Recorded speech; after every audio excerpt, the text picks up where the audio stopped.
पोशिंदे आश्रयदाते, अभिवादन करतो तुम्हाला। सुबह होती है, शाम होती है, जिंदगी यूं ही तमाम होती। इतकं सहजपणे म्हटलं जातं, जिंदगी यूं ही तमाम होती। ते थोडंसं रुढार्थाने खरंही आहे, पण माझ्या बाबतीत मी असं म्हणेल की मेरी जिंदगी यूं ही तमाम नहीं हुई, या फिर इथपर्यंत नाही पोहोचली। त्याला कारण आहे की गझलचं बोट माझ्या हाती होतं, ते मी घट्ट धरून ठेवलेलं होतं आणि तुम्हाला रसिकांचं प्रेम होतं। कुठल्याही प्रकारचं म्हणजे लांबून चालण्यासारखं काही नाही, तुम्ही बसल्या तुम्ही दाद देता म्हणून असं नाही, तर खरोखर ते आहे। सुरेश भट म्हणायचे की आपले आश्रयदाते कोण आहेत, तर आपले रसिक आहेत। बाकी प्रस्थापित साहित्य प्रकार, प्रस्थापित सगळं काही आहे, त्यांनी काही असू दे, त्यांचे वादविवाद खूप चालायचे। मराठी कवितेवर गझलचं आक्रमण असे परिसंवाद घेतले गेले। त्याही काळात ते असंच म्हणे की आपला आश्रय म्हणजे आपले रसिक, ते दाद देतील तर आपण करू, त्यांनी नाही दिली तर आपण पडू। इतकं सोपं गणित होतं सगळं, आणि आम्ही तरलो, आम्ही इथपर्यंत आलो। हे सगळे मान सन्मान, लता दिदींच्या नावाचा एवढा मोठा सत्कार सन्मान, तो माझ्या वाट्याला आला, पण तो त्याचे खरे हकदार सुरेश भटच आहे। कारण सुरेश भटांनी गझल रुजवली नसती तर ती माझ्या मनापर्यंत पोहोचली नव्हती। 1972 सालाच्या आधीची गोष्ट सांगतो की म्हणजे मी अमरावतीला, भट साहेबांचं गाव अमरावती, मी खेड्यातून आलोय अमरावतीला शिकायला आणि क्लासिकल गाणं शिकायला सुरुवात केली होती। 9वी 10वी पासून उर्दू शिकायला सुरुवात केली होती आणि तिथे येऊन बसायचो, त्यांचा दरबार सुरू असायचा। ते नवीन झालेल्या रचना आपल्या रसिकांना ऐकवायचे आणि मी आपलं कुठेतरी बाजूला उभा असायचो। ती मी 9वीत असतानापासूनची माझी ती दृष्टीभेट। त्याच्यानंतर किशोरदादा मोरे माझे दादा, त्यांच्यामुळं त्यांचे मित्र असल्यामुळं त्यांच्याशी जवळीक झाली आणि त्यांची जी पहिली गझल मी ऐकली तिथे राजकमल चौकात, जगत मी आलो असा की मी जसा जगलोच नाही, एकदा तुटलो असा की मग पुन्हा जुळलोच नाही। ती गझल माझ्या आयुष्यातली पहिली गझल होती। माझ्या आयुष्यामध्ये गझलचा सूत्रपात त्या गझलने झाला। पण खरं सांगतो, गझलची जी सखोलता आहे, गझलचं जे गारुड आहे, त्याचं सगळं मला आकलन होत होतं असं नाही, पण कुठेतरी अंतर्मनामध्ये ती अशी झिरपली होती की मी जे कॉलेजमध्ये गेल्यानंतर गझलच्या नादी लागलो, जो काही नादावलो, तो नाद अजूनही तसोवरही कमी झालेला नाही। मी सुरेश भाईंसाठी गाणं केलं, आशाताईंसाठी गाणं केलं, अनेक गायकांसाठी गाणी केली। तो एक वेगळा प्रकार होता, तो एक वेगळा संधी होती माझ्यासाठी। पण माझं मन तिथे नाही राहणं, मला आपली गझल प्यारी, माझे कार्यक्रम, माझे रसिक समोरासमोर ऐकवणं, ते आदान प्रदान आणि ते त्यांची दाद घेत, त्यांचे चेहरे वाचत एक एक शेरे टाकणं, म्हणून मी सांगतो ना तुम्हाला की मी आज ज्या माझ्या गझलेच्या चालीचा पण एक लेआउट किंवा साधारण ढाचाच फक्त असतो, म्हणजे वेगवेगळ्या काय मला कल्पना सुचतील आणि त्याला कारणीभूत काय असतं की तुमची दाद, त्यावेळेचं वातावरण, जे मला काय गाणं सुचेल, कसं गाणं होईल, प्रस्तुतीकरण तेच होईल की नवीन काही होईल सांगता येते, असं ते नित्य नवीन सुचत राहिलं आणि तसं मी पुढे जात राहिलो।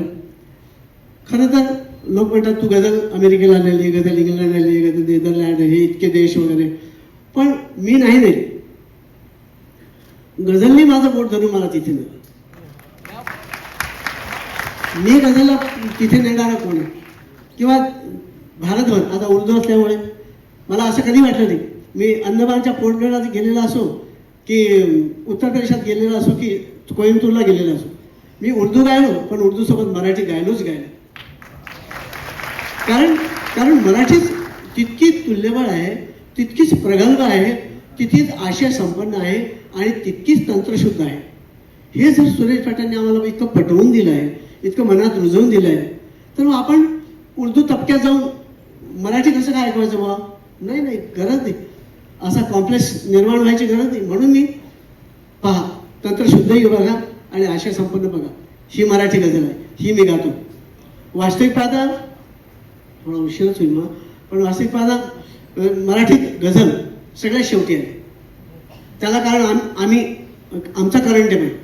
कारण मराठी गझल मराठीला झेपेल काय? उर्दू गझल ती कवितेवरचं आक्रमण आहे, ती कृत्रिम काव्यप्रकार आहे वगैरे अशा हाकाट्या झाल्या की सुरेश भटांचा, मी तर सांगतो ना दाव्याने मवा, की मी दाव्याने सांगतो की सुरेश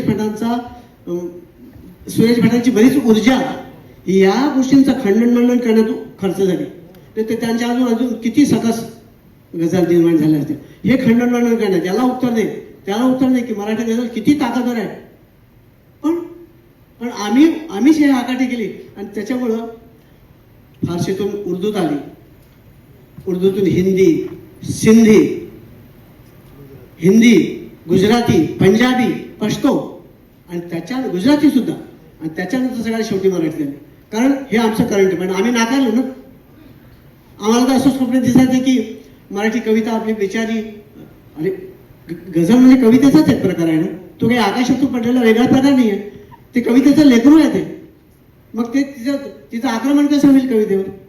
पण आम्ही हे केलं आणि कवितेवर आक्रमण वगैरे म्हणत मराठी गझलला मागे ढकललं.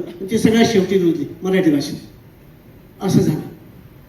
पण मला तर मी उर्दू गझल गात होतो, अजूनही गातो, आणि त्यावेळेस तर सुरुवातच माझी उर्दू गझलपासून झाली.